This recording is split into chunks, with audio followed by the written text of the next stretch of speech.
Olá, muito bom dia a todos. Eu sou o Dr. Henrique Ribeiro, cardiologista intervencionista do Samaritano Paulista, aqui em São Paulo. Tenho uma dura missão hoje de substituir o Dr. Expedito Ribeiro nessa moderação. Ele está fora do país e a internet lá um pouco ruim. E a gente fez esse teste, enfim, acabou não funcionando, então eu vou ter essa difícil missão aí de coordenar essa sessão importante nesse evento muito importante do Grupo Américas, que é o segundo Summit Internacional, né? E a gente iniciou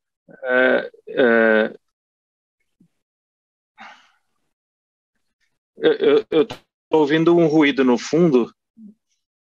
Ok, obrigado.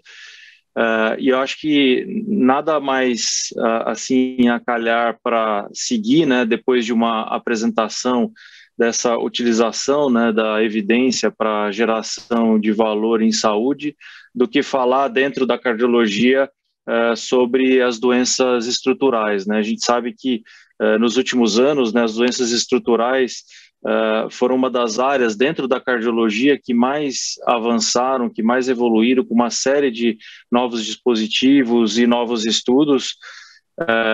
Então, realmente nada mais a calhar do que ter realmente essa sessão, né, sobre doenças estruturais. Então, a ideia nessa sessão é a gente falar um pouco sobre as coisas que já se estabeleceram, né, com o Dr. Fábio, depois falar alguma coisa de futuro e aproveitar diversos colegas com muita experiência, né, de vários locais do Brasil, para discutir um caso muito interessante, né, sobre a condução dentro de um centro de excelência para o tratamento das doenças estruturais, como que isso deve ser feito e conduzido. Então, sem mais delongas, né, eu queria aproveitar então para iniciar essa sessão, né, de doença cardíaca estrutural, chamando então o Dr. Fábio Sandoli de Brito Júnior, que é um colega que é diretor do Programa de Intervenção em Cardiopatia Estrutural do INCOR, é professor livre-docente na USP, cardiologista intervencionista do Samaritano Paulista e Higienópolis, que vai dar início a essa sessão falando um pouco sobre o cenário atual da doença estrutural, né, quais foram as necessidades atendidas e como evoluiu a evidência dentro desse contexto das doenças estruturais. Se vocês puderem, então, colocar o Dr. Fábio aí online. Ele só tem um defeito, né? É palmeirense, né? Mas ninguém é perfeito nessa vida, né? É isso. Bom dia a todos. Henrique, obrigado pela introdução. Colegas, um privilégio estar com vocês aqui nessa manhã, nesse simpósio. Como o Henrique mencionou, eu tenho um tema bastante atual e bastante interessante para discutir com os senhores hoje, e eu já aproveito para iniciar aqui a apresentação dos meus slides. O tema, como o Henrique mencionou, é sobre intervenção em cardiopatia estrutural, o cenário atual e as necessidades não atendidas. E eu, obviamente, gostaria de começar essa apresentação contextualizando o que é hoje a intervenção em doença cardíaca estrutural, né? Os senhores sabem que a cardiologia intervencionista, nas últimas 2 décadas, mas especialmente nos últimos 10 anos, houve um aumento muito importante dessa área de intervenção em cardiopatia estrutural, que fez com que a cardiologia intervencionista ficasse, de fato, dividida em 2 grandes áreas. A área que todos os senhores conhecem, que é a intervenção em doença coronária, e uma outra área também muito importante, que é essa agora de intervenção em doença cardíaca estrutural. E essa área de intervenção em doença cardíaca estrutural, ela abrange intervenção em doenças valvares, cardiopatias congênitas, uma área que está crescendo muito, intervenção em insuficiência cardíaca, prevenção de cardioembolia, cardiomiopatia hipertrófica, quer dizer, é uma área bastante grande e extremamente importante. Por quê? Porque, especialmente nos países desenvolvidos, Europa, Estados Unidos, o faturamento, a receita dos serviços dos laboratórios de hemodinâmica, já o que vem da intervenção em cardiopatia estrutural hoje já representa 50% ou mais do faturamento dos laboratórios de cardiologia intervencionista nesses países. Infelizmente, dentro das nossas necessidades não atendidas, nós vamos discutir ainda, no nosso país isso ainda não é a realidade, mas nós estamos de fato caminhando para isso com certeza. E eu trago aqui para os senhores a grande vedete, a estrela da intervenção em cardiopatia estrutural como exemplo disso que nós temos aqui para discutir nessa manhã.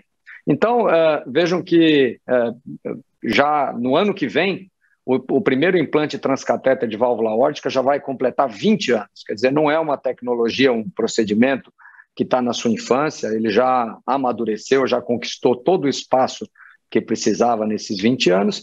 E no Brasil, o primeiro implante transcatéter de válvula aórtica, em janeiro de 2008, agora daqui a poucos meses já completa 14 anos também no nosso país, e nesses 14 anos houve uma evolução brutal desse tipo de intervenção. Uma avalanche de dados, de estudos importantes, randomizados, que aqui eu trago apenas uma meta-análise que consolida essas informações, e especialmente nos estudos que compararam o implante transcatéter de válvula aórtica com o tratamento cirúrgico, a troca valvar cirúrgica, mostrando nessa meta-análise aqui a redução de mortalidade em torno de 12%, favorecendo o tratamento transcatéter em comparação ao tratamento cirúrgico. Isso sem contar em uma série de outros benefícios, também a redução de acidente vascular cerebral, a recuperação mais rápida e etc., de tal forma que esse procedimento acabou conquistando, com esse respaldo, muito espaço. Também houve uma evolução tremenda tecnológica, os dispositivos ficaram muito mais amigáveis, muito menos calibrosos, e hoje os procedimentos, a maioria desses procedimentos é feito de forma minimalista. O que a gente chama minimalista é sem necessitar de anestesia geral, ecocardiograma esofágico, sem nenhuma incisão, com recuperação rápida, auto-hospitalar, precoce desses pacientes, de tal forma que com tudo isso foi possível expandir as indicações que lá para trás eram limitadas para pacientes de alto risco cirúrgico e aqueles inoperáveis. Nós hoje expandimos essa indicação para pacientes de mais baixo risco cirúrgico. Vejam que, com essa expansão nas indicações, o implante transcatéter de válvula aórtica, os números, esse aqui é um dado do registro americano de implante transcatéter de válvula aórtica e de cirurgias cardíacas, vejam que já em 2015 o número de TAVs superou o número de cirurgias de troca valvar aórtica isolada, e hoje esse número seguramente é 4 a 5 vezes maior o número de TAVs do que de cirurgias de troca valvar, de tal forma que o procedimento que ficou absolutamente consolidado. Entretanto, eu, como nessa apresentação, fui chamado também a discutir com os senhores os desafios, o que nós precisamos melhorar, e eu trago aqui esse slide importante mostrando que na América Latina o número de procedimentos de TAV realizados varia de 1 a 10 por milhão de habitantes. No Brasil está em torno de 10 por milhão de habitantes, enquanto que em países na Europa e nos Estados Unidos esse número chega a 100 a 150 TAVs por milhão de habitantes, o que significa que o nosso número é 10 a 15 vezes inferior àquele realizado nesses países, corrigido por milhão de habitantes. Então, a despeito de nós termos já bastante informação sobre os dados desse procedimento no Brasil, com os excelentes resultados que nós temos aqui, nós temos a diretriz nacional que considera a classe 1 de indicação, inclusive para pacientes de baixo risco cirúrgico, acima de 70 anos de idade, quer dizer, há todo esse respaldo. O processo de incorporação desse procedimento no Brasil, ele foi muito demorado, né? São, como eu comentei com os senhores, 14 anos quase desse procedimento de TAV no Brasil. Ele passou por aprovação no Conselho Federal de Medicina para deixar de ser um procedimento experimental, depois na Anvisa. Mais recentemente, a questão de poucos meses, houve a aprovação desse procedimento, cobertura pelos planos de saúde, cobertura está no rol da Agência Nacional de Saúde, e nós agora trabalhamos junto à Conitec para aprovação desse procedimento no SUS. O que acontece é que, mesmo depois de 13, 14 anos do TAV no Brasil, a aprovação para a ANS foi muito, muito restrita e limitada a pacientes de altíssimo risco cirúrgico, com score de risco de mortalidade acima de 8%. E isso corresponde apenas a espuminha desse copo, quer dizer, a imensa minoria dos pacientes com estenose aórtica importante que teriam indicação do TAV, menos de 10% desses casos hoje teriam cobertura pelo rol da ANS. E isso faz com que a gente caia num problema de baixo volume, né? Como eu mencionei, os números no Brasil são relativamente pequenos, 10 casos por milhão de habitantes. E vejam, essa é uma publicação que conta com dados nacionais, dados também de outros países da América Latina, com mais de 3.400 pacientes incluídos em centros acadêmicos, computando a experiência com o TAV desde o início da experiência, mostrando o quê? Mostrando que um operador ele atinge a proficiência nesse procedimento, ou seja, os melhores resultados em termos de redução de mortalidade, quando ele passa de 225 casos, coisa que no país a imensa minoria dos intervencionistas consegue atingir esse número de procedimentos.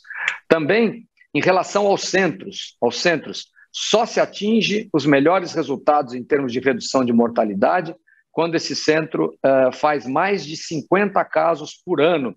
Também, um número muito pequeno de centros no Brasil consegue atingir esse volume de 50 casos por ano. De tal forma que a gente cai naquele ciclo vicioso bastante complexo, do baixo volume, levando a resultados insatisfatórios por falta de experiência, e os resultados insatisfatórios não deixam aumentar o volume, e etc. De tal forma que, para quebrar esse ciclo vicioso, sem dúvida nenhuma, a melhor solução é a criação de centros de excelência, centros de referência para a realização desses tipos de procedimento em cardiopatia estrutural. Esses centros de referência, eles podem contar com um grupo multidisciplinar envolvendo cardiologia intervencionista, cirurgia cardíaca, anestesista, colegas que trabalham com imagem, etc. Realmente uma união multiprofissional que é conhecida hoje como o Heart Team. Então, isso, nesses centros de excelência, fica muito fortalecido. Além disso, se você tem um centro dedicado para isso, você consegue ter as melhores tecnologias à sua disposição. Hoje, métodos de fusão de ecocardiograma e de tomografia com aparelho de hemodinâmica e diversas outras tecnologias que estão disponíveis para nos ajudar nesse tipo de intervenção. E a criação de centros de excelência, obviamente, para organizar o referenciamento de pacientes, a avaliação, os procedimentos, o acompanhamento desses pacientes após a intervenção, aquelas avaliações periódicas dos desfechos, dos indicadores assistenciais e de qualidade, o suporte administrativo e a questão de procurar sempre a melhoria contínua e o crescimento desse tipo de procedimento e na intervenção. Vejam, então, eu com isso tudo, Henrique, termino essa apresentação mostrando esse slide que, com certeza, nenhum de nós imaginaria que nós, em 2021, chegássemos onde estamos na intervenção em cardiopatia estrutural. Houve uma rápida, enorme evolução tecnológica. Os senhores sabem, os procedimentos se simplificaram demais. Houve uma avalanche, como eu mostrei, de dados clínicos apoiando esse tipo de intervenção. Houve uma aceitação tremenda desse novo conceito do Heart Team e uma melhora expressiva nas taxas de complicação e nos resultados para os nossos pacientes. De tal forma que nós precisamos, sim, nos centros de excelência, estar preparados para o que vem no futuro em intervenção em cardiopatia estrutural. Muito obrigado pela atenção de vocês e eu fico à disposição para discussão ao final. Obrigado. Obrigado, Fábio. Foi excelente, já deu uma boa assim introdução, né, desse assunto tão importante, né? Sem dúvida, como você falou, dentro das cardiopatias estruturais, a TAV nos últimos anos foi realmente a grande vedete, né? Dando sequência, então, nesse tema tão importante, eu vou compartilhar aqui minha tela para falar um pouco de perspectiva de futuro, né? Eu acho que não só dentro das cardiopatias estruturais da estenose aórtica e da TAV, a gente tem uma série de outras intervenções, né? Então vejam só um histórico rápido, né?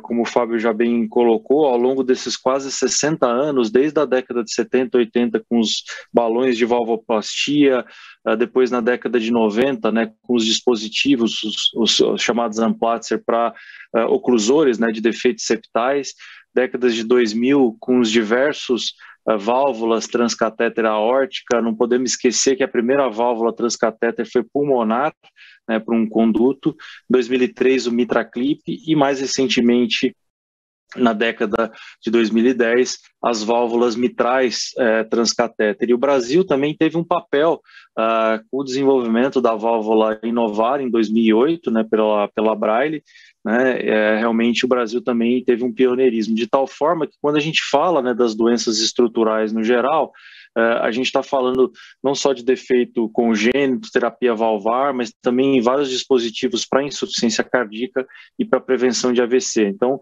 realmente, hoje a gente tem uma gama muito grande, né, de tratamentos transcatéteres. O Fábio já comentou, né, a gente sabe hoje que a TAV se consolidou para os diversos perfis de risco. Na Europa, isso aconteceu em 2017, nos Estados Unidos aconteceu no ano antes da pandemia, em 2019, né? Então, a partir de 2019, também se fez mais TAV do que tratamento cirúrgico, seja isolado ou cirurgia combinada. E é importante ressaltar, tanto na Europa quanto nos Estados Unidos, vejam que o número de cirurgias aórticas não caiu tanto como se esperaria, né? De tal forma que muitos desses pacientes, né, que vão hoje para a TAV eram pacientes que não eram tratados. E se a gente pensar, tendo esse preâmbulo, né, já muito bem apresentado pelo Fábio em relação ao futuro, né, o que o futuro nos reserva? Em termos de estudos clínicos, a gente tem uma grande expectativa em relação a dois estudos que estão em andamento, um deles chamado Early TAVR, que avalia em pacientes assintomáticos. Então, hoje, na estenose aórtica, existe uma grande controvérsia se vale a pena ou não tratar aquele paciente com estenose aórtica importante que está totalmente assintomático.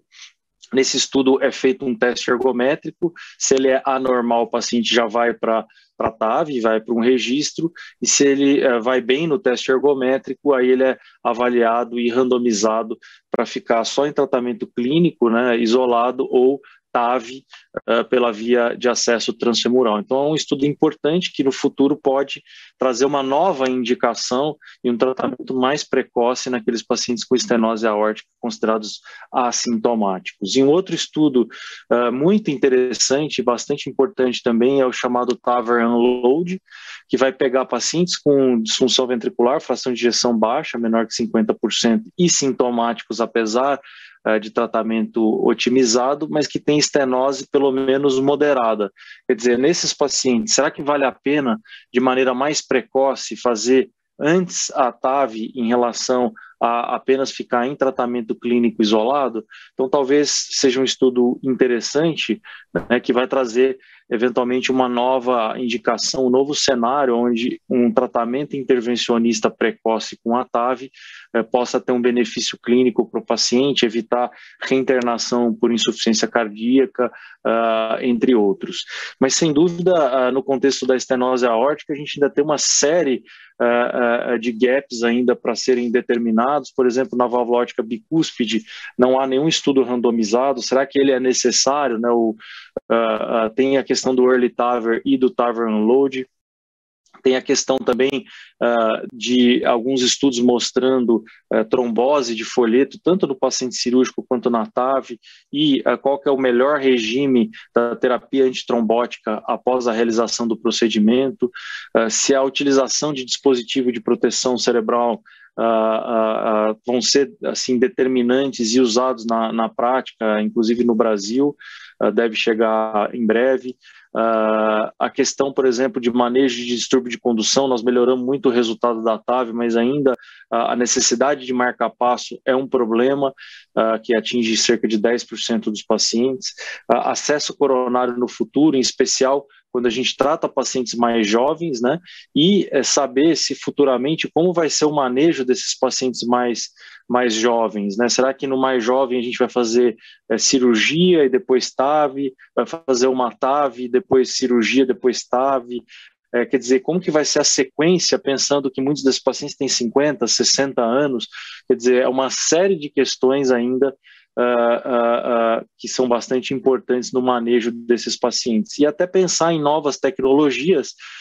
Por exemplo, a gente sabe da limitação da valvoplastia, mas tem esse novo dispositivo que vai ser avaliado no Brasil em breve, chamado Leaflix, que são lâminas, né, que fazem realmente uma plástica, né, aórtica, com um resultado inicial bastante interessante, né, com aumento de 0,8 da área valvar. Então, será que, de repente, no futuro, com a utilização de dispositivo de proteção embólica, fazer essa a ortoplastia, né, com essas lâminas e postergar um tratamento cirúrgico intervencionista mais para frente? Quer dizer, são todas questões bastante importantes para o futuro. E já rapidamente a válvula mitral, a gente sabe que a válvula aórtica é um conduto, é uma estrada reta, e a mitral, a duras penas, ao longo desses últimos anos, a gente aprendeu da grande dificuldade, né, de todo o envolvimento do aparato valvar mitral, folheto e etc. Ao longo desses anos, diversas terapias minimamente invasivas, tanto para o reparo quanto para a troca valvar mitral, foram desenvolvidas. Sem dúvida, aquilo que é mais avançado é o clipe mitral, né? Agora no Brasil acaba de chegar a 4ª geração do MitraClip, e no ano que vem a gente vai ter a opção também do Pascal, que é um novo dispositivo, né, para plástica mitral também, para tratamento de pacientes com insuficiência mitral, como alternativa ao tratamento cirúrgico. Então você tem bastante esperança, né, que com esses novos players, etc., a gente consiga uma redução de custo e assim, tratar mais pacientes de mais alto risco com essa terapia. A gente tem uma esperança também bastante grande agora no ano de 2022, né, com 2 estudos randomizados importantes, que é o ReShape-HF, que em pacientes com insuficiência mitral secundária, randomizados para CLIP versus tratamento clínico isolado, são 420 pacientes, e vai ser um estudo que vai corroborar, né, com os resultados do COAPT e do MITRA-FR, e também o Matterhorn, que vai avaliar versus o tratamento cirúrgico. Então são 2 estudos aí cujo resultado em breve vai ajudar nesse quesito, e a gente sabe de diversas outras terapias, né, em desenvolvimento para anuloplastia, tanto direta quanto indireta, de tal forma que diversos dispositivos para o reparo transcatéter mitral vêm futuramente. Diversas válvulas também em desenvolvimento, algumas já com CE Mark na Europa, e talvez a mais próxima de chegar no Brasil é a Tendyne. Então a gente sabe que essas válvulas são muito difíceis, tem questão de obstrução da via de saída do ventrículo esquerdo, uma série de questões anatômicas, variabilidade entre os pacientes, mas a gente tem uma grande esperança aí que futuramente também teremos alguma válvula disponível para uso clínico. E para finalizar, dentro do tratamento valvar. A válvula tricúspide é sempre considerada, né, a forgotten valve, né, a válvula esquecida, e também uma série de estudos, inclusive alguns dispositivos que não funcionaram tão bem para a mitral, estão sendo avaliados para a válvula tricúspide, tanto para o reparo quanto para a substituição valvar mitral, e aqui no Brasil a TricValve é uma que está em avaliação em breve em alguns estudos lá no INCOR. Então eu acho que, para finalizar, como mensagem, né, nessa discussão do tratamento da doença estrutural, eu acho que nessa evolução dentro de um sistema integrado de saúde é importante mudar esse conceito do Heart Team, né, e torná-lo cada vez mais um fórum de discussão que envolve respeito mútuo, envolve confiança, coleguismo, trabalho em equipe, mas sem dúvida um aprendizado contínuo do time, né, com discussão aberta, avaliação das opções de tratamento, para, centrado nesse cuidado do paciente, muitas vezes tomar a melhor decisão. Então, queria agradecer aí o convite, né, e rapidamente, devido ao adiantar da hora, queria passar a palavra, né, para o Dr. Tarso Accorsi. Dr. Tarso Accorsi é um grande amigo, é um colega muito ativo e é médico lá do grupo de valvopatias do INCOR, tem doutorado lá pela Faculdade de Medicina da USP e tem bastante experiência, né, como clínico nessa condução de um caso clínico dentro de um centro de excelência. Então eu queria convidar o Tarso para iniciar essa discussão.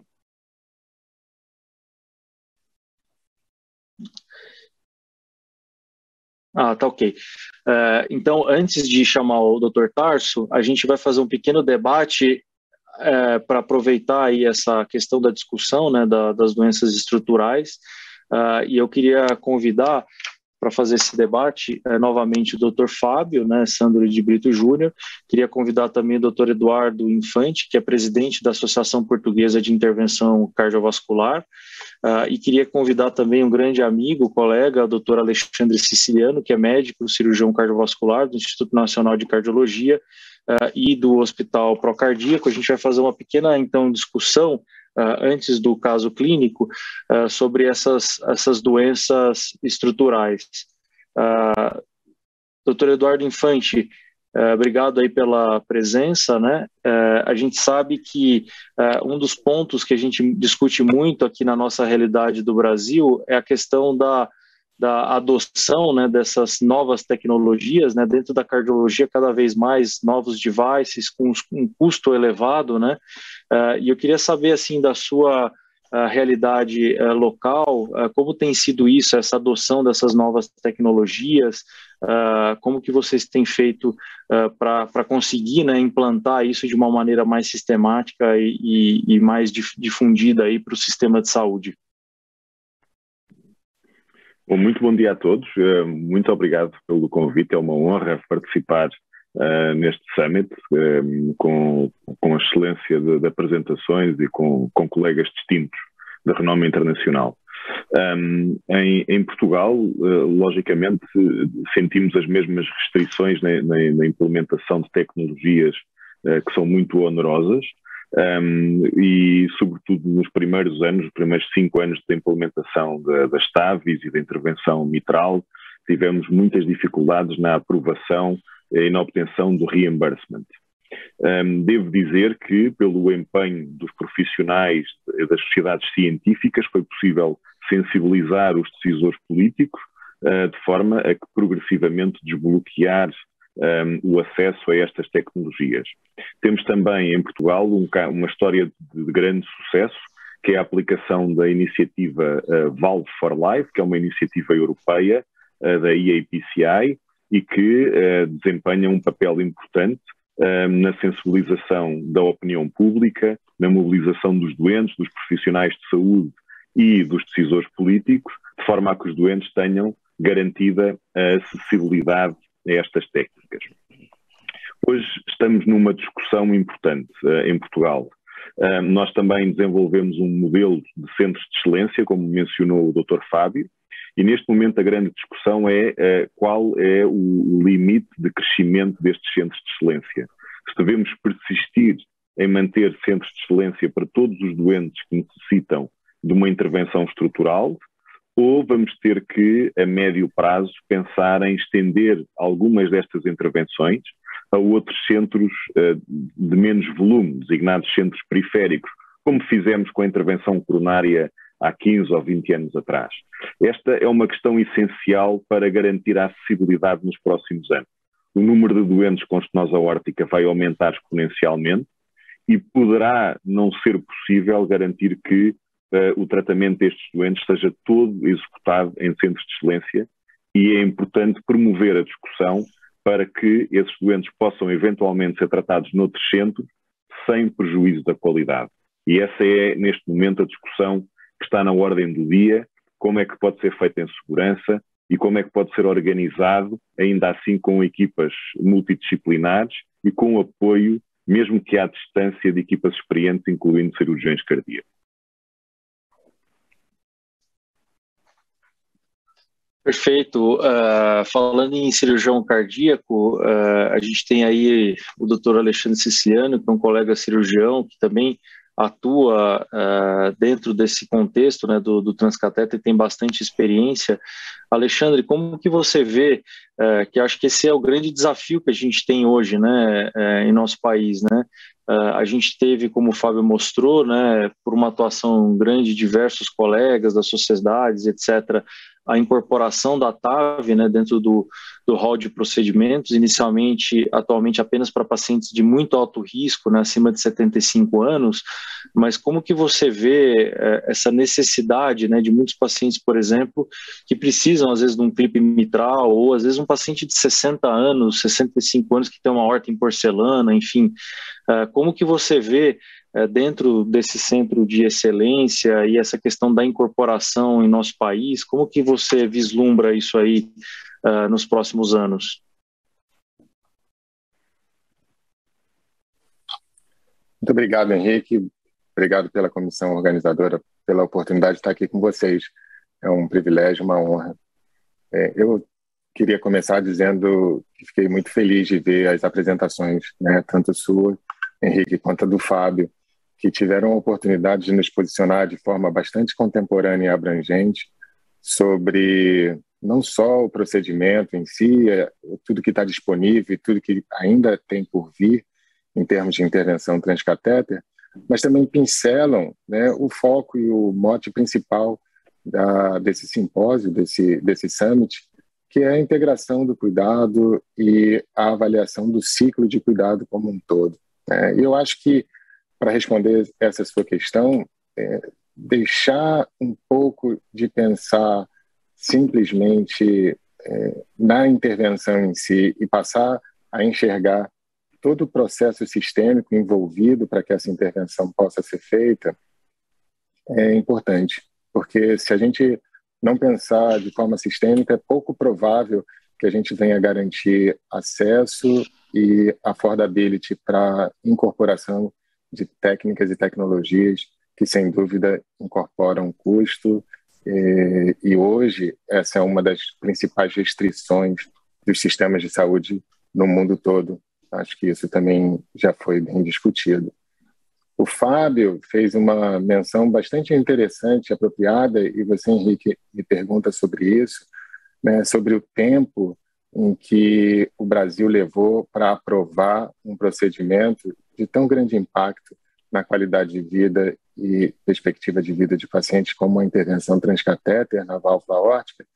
Mas eu, que milito na área de insuficiência cardíaca, também faço aqui uma referência e uma reflexão sobre o transplante cardíaco. Não tem nada mais coordenado, multidisciplinar, controlado, integrado que o transplante cardíaco, nada mais regulado que o transplante cardíaco, e há mais de 50 anos se faz transplante cardíaco e até hoje o transplante cardíaco não é aprovado pela ANS, né? Então, fica aqui a mensagem de que não é simplesmente a nossa capacidade técnica de executar um procedimento, a disponibilização das técnicas e tecnologias que são necessárias para, ou melhor dizendo, que são suficientes para que esses procedimentos possam ser incorporados e ofertados a grande parte da população, mas tem um conjunto de tantos outros domínios que passam pela essa visão sistêmica,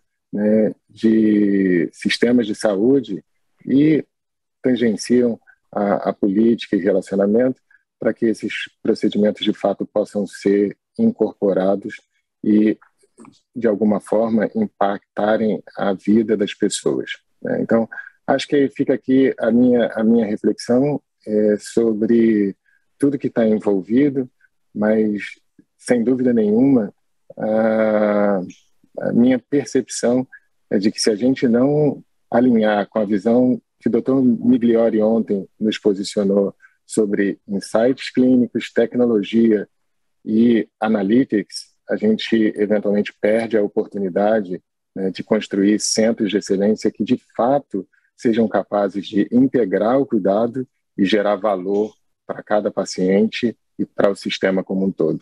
Acho que essa é a visão que eu gostaria de estar dividindo com vocês. Mais uma vez, muito obrigado aí, Henrique, e eu, comissão organizadora, pela oportunidade de estar aqui com pessoas tão brilhantes e que eu admiro muito. E uma última questão para o Fábio, né? O Eduardo Infante falou muito bem dessa questão de você, de repente, agora que você já consolidou a TAV, por exemplo, em centros de excelência, agora passar isso para centros periféricos.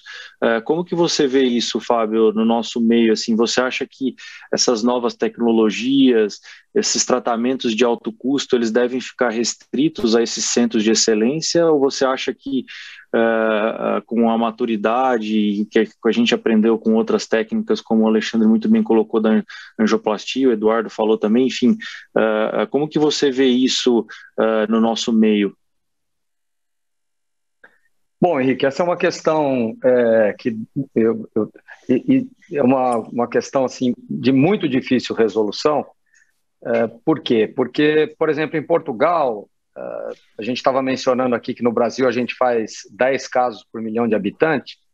Em Portugal, eu já há bastante tempo fazia 50 casos por milhão de habitantes, quer dizer, um número no mínimo 5 vezes maior do que o que a gente faz aqui hoje no Brasil. Então, esse problema de ter um overload, aí, um número muito grande de pacientes que os centros de excelência não podem dar conta, esse é um problema que eu acho que aqui no Brasil nós estamos ainda muito longe de atingir, né?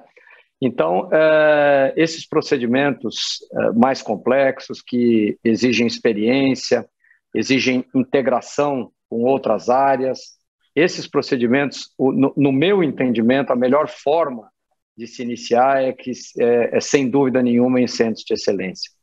E especialmente para, por exemplo, nós falamos do TAV aqui, mas MitraClip e outros procedimentos, como você mostrou na sua apresentação, que estão por vir aí, se eles começam de forma pulverizada em centenas de centros, fazendo 1 ou 2 casos por ano, a gente nunca vai atingir resultados satisfatórios no nosso país, e aí fica ainda mais difícil de se conseguir, com resultados que não são bons, mais difícil de conseguir as aprovações que a gente tanto precisa para beneficiar os nossos pacientes. Então, eu estou absolutamente convencido da importância desses centros de excelência, embora a implementação disso, você exigir que esses procedimentos sejam feitos apenas em centros de excelência, no nosso país é extremamente complexo. Perfeito, Fábio. Acho que foi uma excelente discussão. Queria agradecer a todos, Eduardo, o Fábio, o Alexandre. Foi realmente bastante importante nessa discussão, e eu acho que o grupo como um todo, Américas, tem essa visão, né, de criar esses centros de excelência, e eu acho que isso é fundamental para que, pelo menos nessa fase inicial, a gente tente obter os melhores resultados para procedimentos de tão alto custo, mas que definitivamente são fundamentais aí para os nossos pacientes. Então, sem mais delongas, dando sequência ao programa, eu queria agora sim, né, convidar o Dr. Tarso Accorsi, que é um colega muito experiente, né, do grupo de valvopatias do INCOR, tem doutorado informação toda lá na Universidade de São Paulo, que vai trazer um caso, né, que eu acho que é bem interessante e ilustrativo, né, dessa condução, né, dentro de contexto, né, de um sistema de excelência. E para debater, junto com o Dr. Tarso, eu queria também convidar o Dr. Omar Asdrubal Mejia, que é professor colaborador da Faculdade de Medicina da USP e coordenador da Unidade Cirúrgica de Qualidade do INCOR, e é supervisor, né, da cirurgia cardíaca do Hospital Samaritano Paulista, e também queria convidar o Dr. Luiz Antônio de Carvalho, que é um colega intervencionista também bastante experiente, um dos precursores, né, principalmente no Rio de Janeiro, da TAV e outros procedimentos dentro das doenças estruturais e de valvopatia, e é membro titular da SBHCI. Tarso, a palavra está com você. Muito obrigado aí pela presença. Colegas, bom dia. Que grande honra estarmos juntos. Professor Henrique, grande amigo, obrigado pelo antelóquio. A todos da organização desse simpósio, parabéns pelo brilhantismo.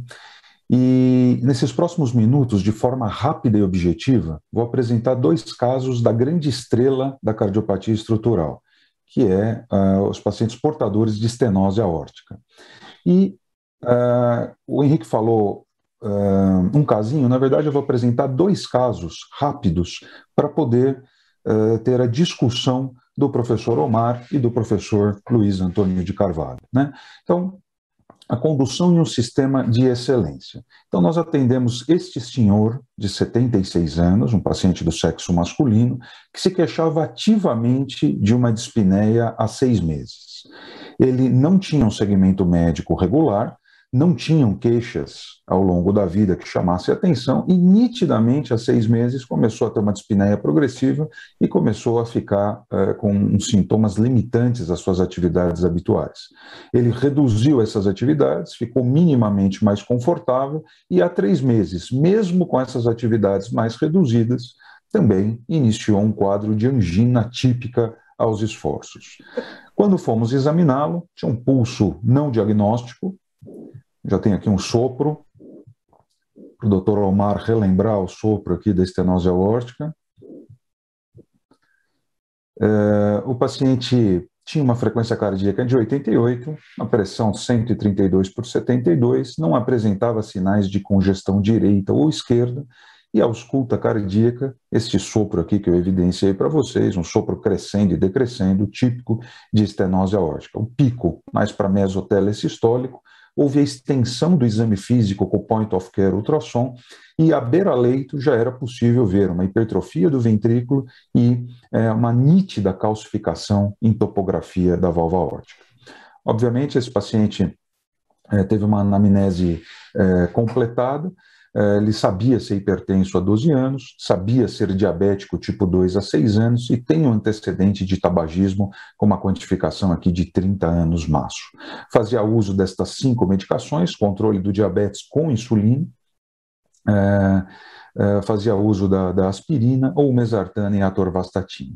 Trazia alguns exames laboratoriais e chamava um pouco a atenção, um controle relativamente bom do diabetes, uma disfunção orgânica instalada, creatinina de 1,9 e uma albumina de 3,8. Tinha uma aterosclerose subclínica em carótida quantificada de forma não muito significativa, nunca tinha tido um evento neurológico prévio. Esse era o eletrocardiograma realizado no dia da consulta, em ritmo sinusal, com tendência aqui de aumento da voltagem, strain, compatível com hipertrofia concêntrica aqui do ventrículo esquerdo. Essa era a radiografia feita também próxima do momento da consulta, em que nós podemos ver aqui uma sugestão de uma ectasia da aorta torácica discreta, possível uma dilatação pós-estenótica, coração ainda de cavidade pequena, típico, né, da hipertrofia concêntrica, sem outras alterações aqui de alerta. Foi feita uma ecocardiografia, aqui as imagens principais do eixo paraesternal longo e o zoom, e era possível de ver uma válvula aórtica com calcificação importante, né, uma área de válvula estimada aqui em 1, um gradiente médio de 50. E a repercussão no ventrículo com bastante hipertrofia concêntrica, já havia essa probabilidade pré-teste pelos exames anteriores, átrio de 42, fração de ejeção ainda preservada, sem outras alterações de alerta, como hipertensão pulmonar ou alteração segmentar. Válvula mitral, também vista aqui no zoom, sem alterações de alerta. Obviamente, considerou-se então como hipótese um paciente portador de uma estenose aórtica anatomicamente importante, degenerativa, sintomática, né, insuficiência cardíaca manifesta e angina manifesta, e aí ponderou-se intervenção. Das estratégias possíveis, ponderou-se uma estratégia transcatéter, onde foi feita uma tomografia, que imagem bonita, quantificando o cálcio da válvula aórtica, aqui a calcificação foi quantificada em 4.520 no score de Gateson. Aqui foi pensado numa possível estratégia transcatéter, vejam a topografia do cálcio, e aqui os diâmetros, né, tanto na topografia da válvula aórtica, quanto de alturas de coronárias e acessos vasculares. Indivíduo com angina, cheio de fatores de risco, por mais que tenha coexistência da estenose aórtica, uma indicação inequívoca de estudo anatômico da coronária, com preferência cineangiocoronariografia. Aqui nós temos o filme do cateterismo, coronária direita, aqui injeção na coronária esquerda, vou deixar mais uma projeção. Aqui, passar os slides, novas injeções na coronária esquerda.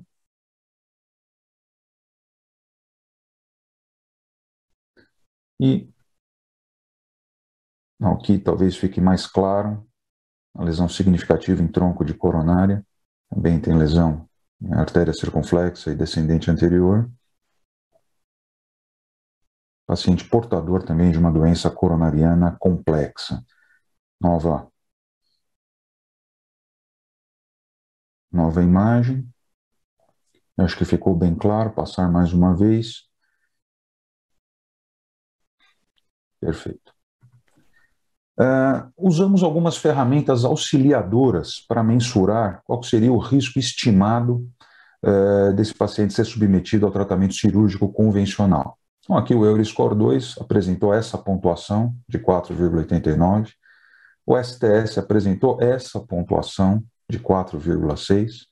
Nós temos esse score desenvolvido na USP com brasileiros que numa avaliação rápida beira-leito de 10 pontos fundamentais no idoso é possível também quantificar uma certa fragilidade, chamado de TAGA-10, e nesses 10 âmbitos de avaliação, o paciente praticamente não pontuava em nada que pudesse conferir muita fragilidade, exceto aqui usar mais que 5 medicações.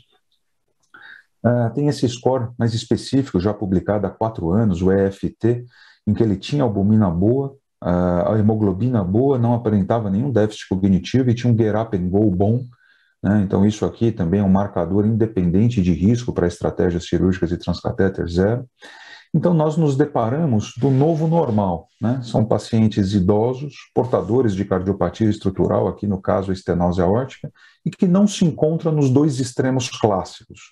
O muito jovem, em que há uma tendência clássica de indicação ainda de tratamento cirúrgico, e o muito idoso, o mais risco, que tem uma indicação mais sólida do tratamento transcatéter. Então aqui no caso seria um paciente idoso com risco considerado meio moderado para uma intervenção cirúrgica convencional. E tem peculiaridades várias, não só de doença coronária coexistente, mas também de scores de fragilidade favoráveis e etc. No entanto, tem alguma disfunção orgânica instalada. Então, aqui que vem a discussão do Heart Team feita, e eu convido o professor Omar e o professor Luiz para opinarem quais dessas possíveis estratégias vocês ponderariam para o paciente e por quê.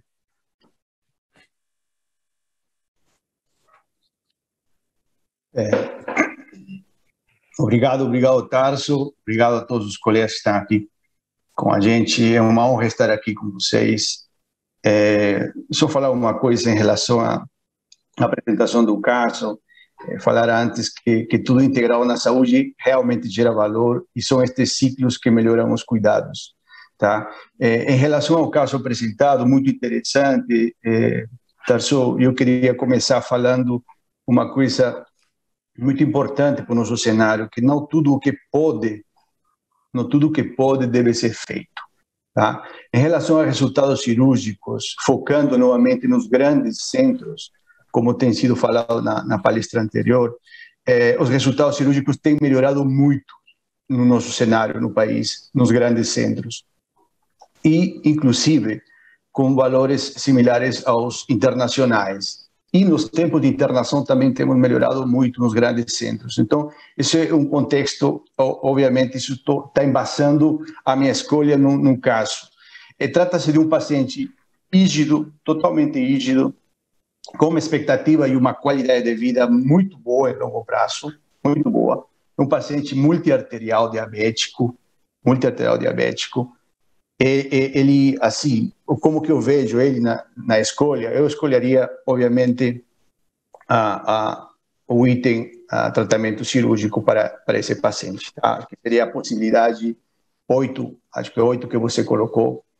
Essa seria a minha escolha, baseada principalmente que o paciente não tem nenhum critério de fragilidade. Existe uma coisa muito importante que a gente tem que mencionar, que os grandes trials são feitos por idade cronológica, não por idade biológica. E realmente fragilidade é um problema, porque é uma insuficiência por estresse cirúrgico.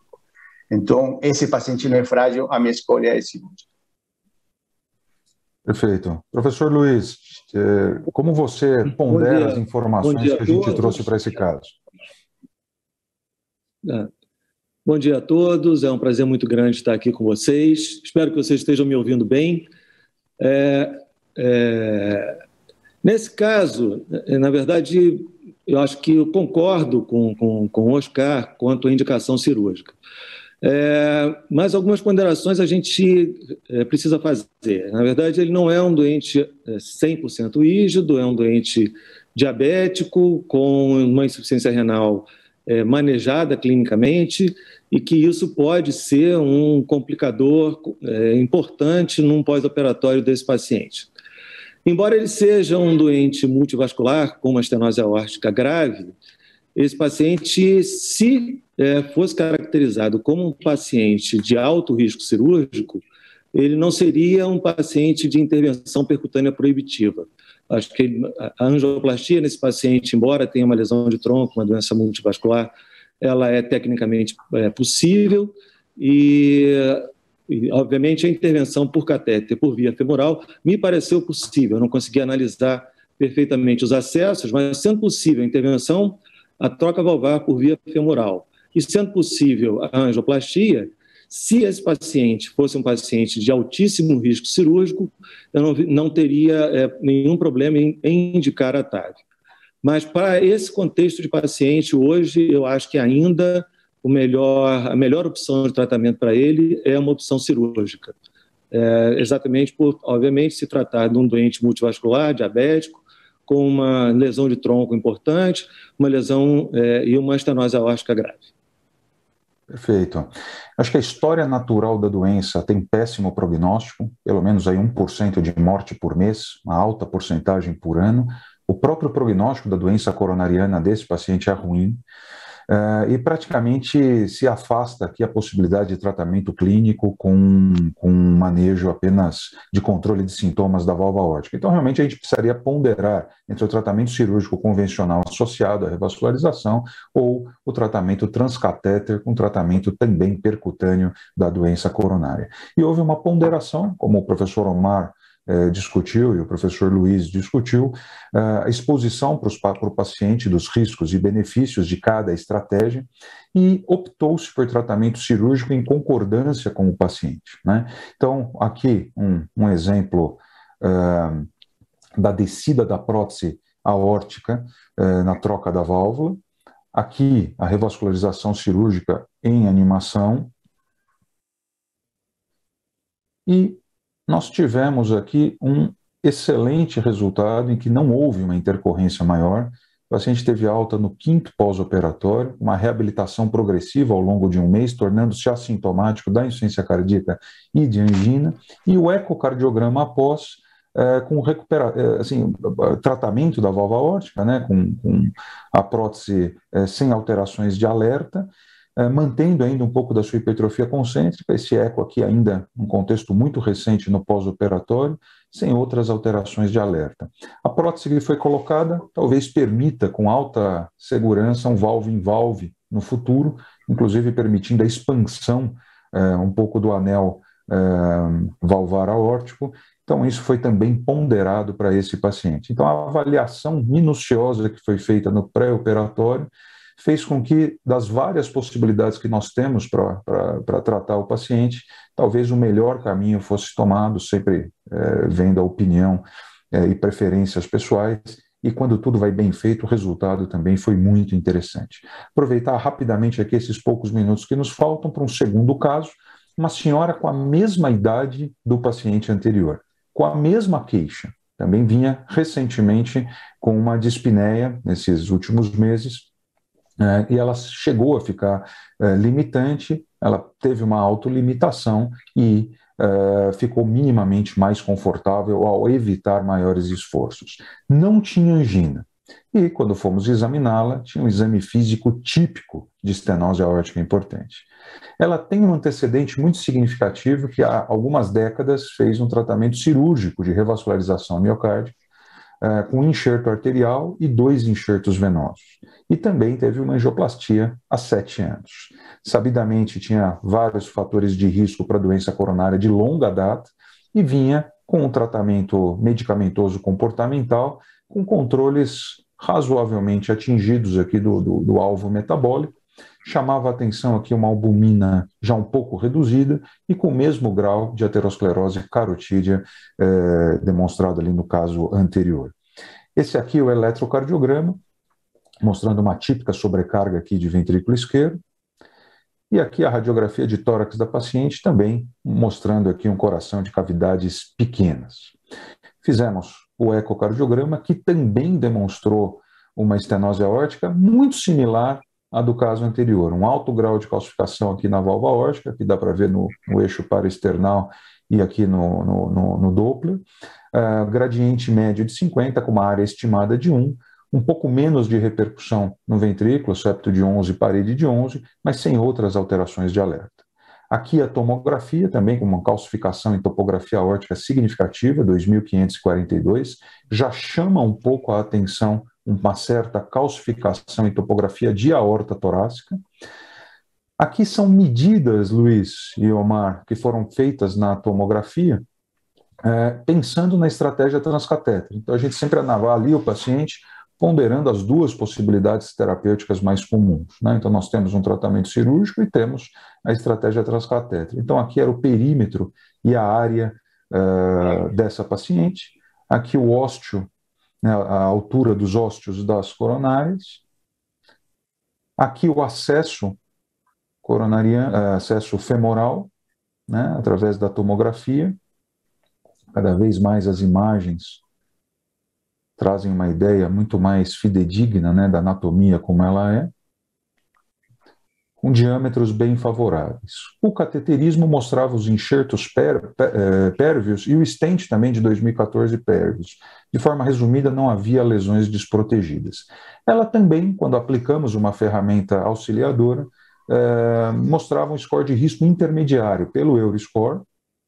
No entanto, um pouco mais aqui pelo STS, e veja, diferente do paciente anterior, essa era uma paciente que pontuou de forma mais significativa no score de fragilidade do idoso, o TAGA-10, e no score específico, né, que vão aqui para a troca de válvula, o EFT já pontuava aqui 3 pontos, configurando um risco já um pouco mais elevado. Então, apesar de ser um paciente da mesma idade, com a mesma doença, e ferramentas auxiliadoras, talvez mostrando, né, as clássicas, o Euroscore e o STS, um risco similar, essa paciente tem características diferentes da paciente anterior. Então eu pergunto para o professor Omar e para o professor Luiz, qual a opinião de vocês, qual a melhor conduta para eles? Perfeito, Tarso. Fica muito fácil depois dessa apresentação tão didática. Esse é um caso... As características são diferentes, né? Paciente sexo feminino, 76 anos, uma revascularização prévia com enxertos e stent pérvios, um anel desfavorável anatomicamente para uma prótese pequena, então, e principalmente fisiologicamente, né, falando, a fragilidade comprometindo o resultado da paciente, obviamente, é um caso de TAV para mim. Como que eu enxergo isso aí? Essa seria a minha colaboração numa discussão de Harting. Seria a favor de TAV, sim, que é a opção 3 que você pontuou. Perfeito. Aqui está mais fácil. Na verdade, a condução foi muito boa e, obviamente, essa é uma situação em que é muito confortável a indicação do procedimento percutâneo. É uma doente previamente operada, com características de fragilidade, com o STS já numa fronteira para o alto risco, com bons acessos femorais. Eu acho que a indicação do procedimento percutâneo para essa paciente é hoje absolutamente indiscutível. Não tenho a menor dúvida que esse tipo de paciente ele será melhor tratado pela TAV do que pela cirurgia, até porque a única coisa que essa paciente precisa é trocar a válvula aórtica. E, além disso, ela tem algumas situações em que até a própria anatomia, considerando o grau de calcificação da aorta ascendente, é também desfavorável à cirurgia. Então, do ponto de vista de indicação clínica, eu não tenho muita dúvida em indicar TAV para essa paciente. Luiz, perfeito. Acho que o tratamento clínico, péssimo prognóstico, valvotomia aórtica por catéter balão não muda prognóstico, um alívio parcial e sintomático, né, dos sintomas. Paciente com revascularização prévia já tem uma boa evidência de literatura, que é um subgrupo de melhor resposta. E aí eu pergunto para você se você utilizaria qualquer prótese ou se tem alguma prótese específica, talvez mais indicada nessa situação. Para essa paciente, praticamente qualquer prótese serviria. A minha grande experiência pessoal é com as próteses autoexpansíveis, sobretudo as próteses autoexpansíveis de funcionamento supravalvar, modelo da Evolute. Essa seria a prótese que eu usaria habitualmente nessa paciente. Pelo perímetro exposto seria uma Evolute 29, um perímetro de 73, mas não há contraindicação para uso de qualquer outro tipo de prótese. Ela não tem, por exemplo, uma calcificação expressiva no trato de saída do VE que nos trouxesse alguma preocupação com próteses expansíveis por balão. Então, para essa paciente, eu usaria ou, na minha preferência pessoal, uma Evolute Pro ou uma Sapien 3. Seriam as minhas duas preferências de utilização nessa paciente. Perfeito. Terminando aqui o caso, a paciente foi realmente indicada para o tratamento transcatéter, paciente com cirurgia prévia, já um certo grau de fragilidade, albumina baixa, pontuação em diversos scores de fragilidade, uma certa aorta em porcelana, apesar da mesma idade do caso anterior, o Euroscore similar, você vê como existem várias características que permitem a individualização da melhor estratégia. Foi o que foi ponderado para essa paciente. Aqui, os vídeos da migração da prótese. Aqui foi a prótese expansível por balão.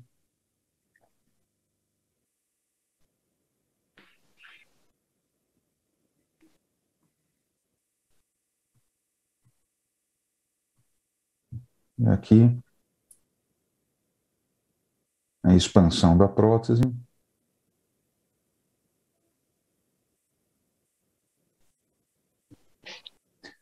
Não houve nenhuma intercorrência mecânica em aorta, paravalvar, embolização de prótese, ósteo de coronária. Ao final, foi feita uma monitorização da punção femoral, também não houve nenhuma complicação. Não houve complicação embólica, mas houve um certo alargamento do QRS, um certo alargamento do PR, mas que foi transitório, ficando em valores pouco alterados depois de 24 horas, e isso não se alterou ao longo da observação intra-hospitalar. Ela teve alta no terceiro pós-TAV, a reabilitação progressiva, também ficando assintomática de insuficiência cardíaca, mantinha-se sem angina, e o gradiente bem baixo, né, transprotético, sem outras alterações de alerta, mostrando aqui como existe sempre um bom resultado quando existe todo um preparo, uma ponderação pré-procedimento. Comentários finais dos nossos debatedores? Eu acho que esse caso... Pode ir, Luiz. Omar? Não, acho que esses casos são casos realmente que ilustram perfeitamente o que é nosso dia a dia hoje, abordando esses pacientes com estenose aórtica, e espero que realmente eles tenham sido de grande valia para as pessoas que estão nos assistindo. Eu gostaria muito de agradecer a oportunidade de participar com vocês desse debate. Professor Omar? Agradecer novamente a excelência da apresentação, Tarso, colega Luiz.